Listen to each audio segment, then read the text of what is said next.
Olá, sétimo ano. Estamos iniciando a nossa aula 2, né, o imaginário social sobre os indígenas, né? Essa aula vai tratar um pouco da questão do preconceito que ainda as populações indígenas do Brasil sofrem, né, pela população em geral, né, pela população de não índios, né?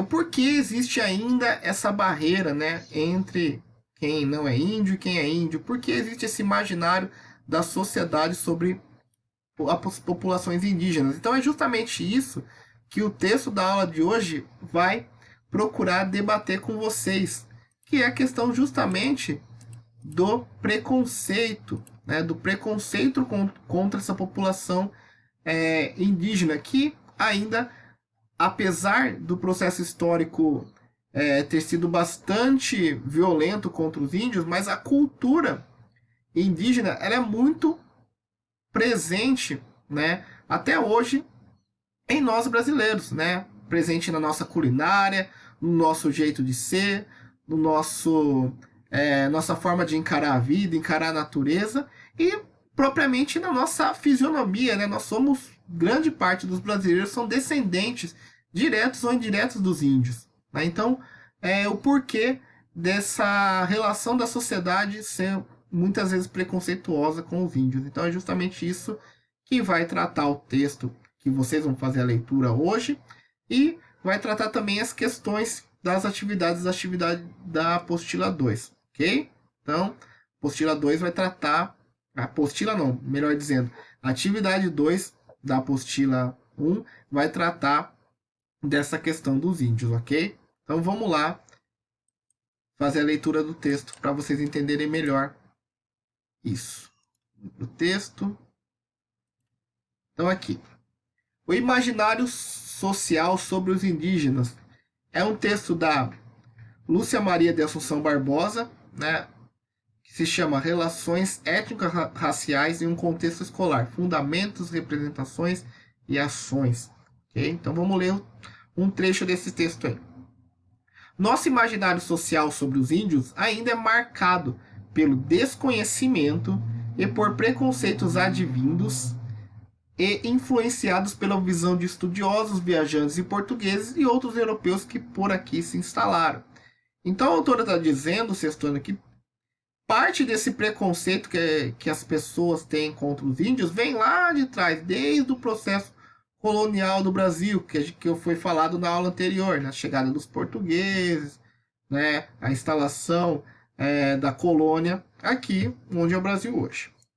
Alguns religiosos não acreditavam que os nativos compartilhassem de uma natureza humana, pois, segundo eles, os indígenas pareciam animais selvagens e por isso deveriam ser escravizados. Então, isso é uma visão também lá de trás do período colonial, sustentado pelos religiosos, pela igreja, que consideravam os índios como não humanos, ou seja, como seres que deveriam ser escravizados mesmo.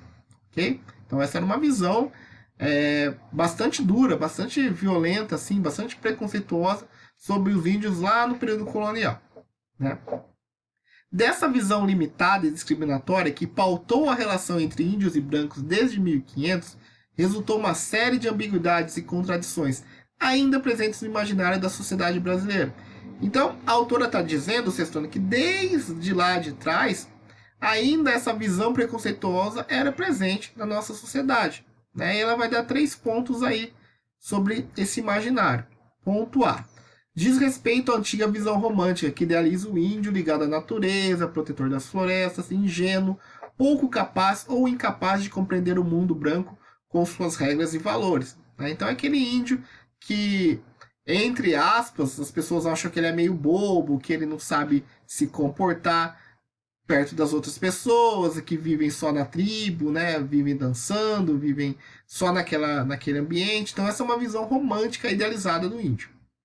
Aí ela dá outra visão, que é a B. A segunda perspectiva é sustentada pela visão do índio cruel, bárbaro, canibal, animal, selvagem, preguiçoso, traiçoeiro e tantos outros adjetivos e denominações negativos. Essa visão também surgiu desde a chegada dos portugueses, principalmente por meio dos segmentos econômicos que queriam ver os índios totalmente extintos para se apossarem de suas terras. as denominações e os adjetivos eram para justificar as práticas de massacre como autodefesa e defesa dos interesses da coroa. Ainda hoje, essa visão continua sendo sustentada por grupos econômicos que têm interesse pelas terras indígenas e pelos recursos naturais nela existentes.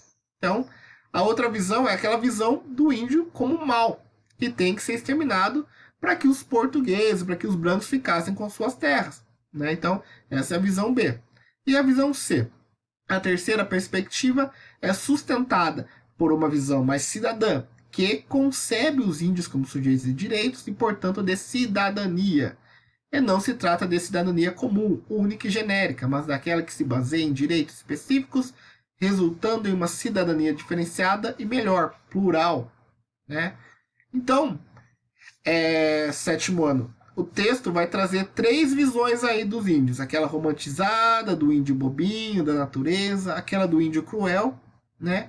E a do índio como todos nós. É um ser inserido na sociedade, um cidadão, como qualquer outra pessoa. Então, o que vocês vão fazer? A questão 1, vocês vão responder. Qual é a relação entre a visão preconceituosa sobre os indígenas, como cruéis, bárbaros, preguiçosos, e a disputa pela terra? Utilize trechos do texto para justificar a sua resposta. Então, vocês vão ver aqui na parte B qual é essa relação entre colocar o índio como cruel, como selvagem, e a disputa pela terra, né? Por que eles queriam essa terra, né? É isso que vocês vão responder na questão 1. Questão 2. Imagine que você tenha sido convidado a defender os direitos dos povos indígenas ou de outras minorias. O que você diria, né? A questão 2 ela é um pouco mais pessoal, né? Imaginem vocês como defensores dos índios. O que vocês iam falar para defender essa população, né? Então a questão 1 ela está presente no texto, é a relação entre a visão do índio selvagem e a disputa pela terra, né? O que tem nessa terra que há de tanto interesse entre os brancos. E a questão 2 ela é mais pessoal. Ok, sétimo ano? Qualquer dúvida, entre em contato aí nos grupos de WhatsApp, né? A gente ainda está montando os grupos, vai ficar bonitinho aí para a gente dar prosseguimento aí no nosso ano, né? E assim vai, por enquanto, dessa forma, nesse período ainda de ensino remoto. Ok? Ficamos por aqui e até a próxima.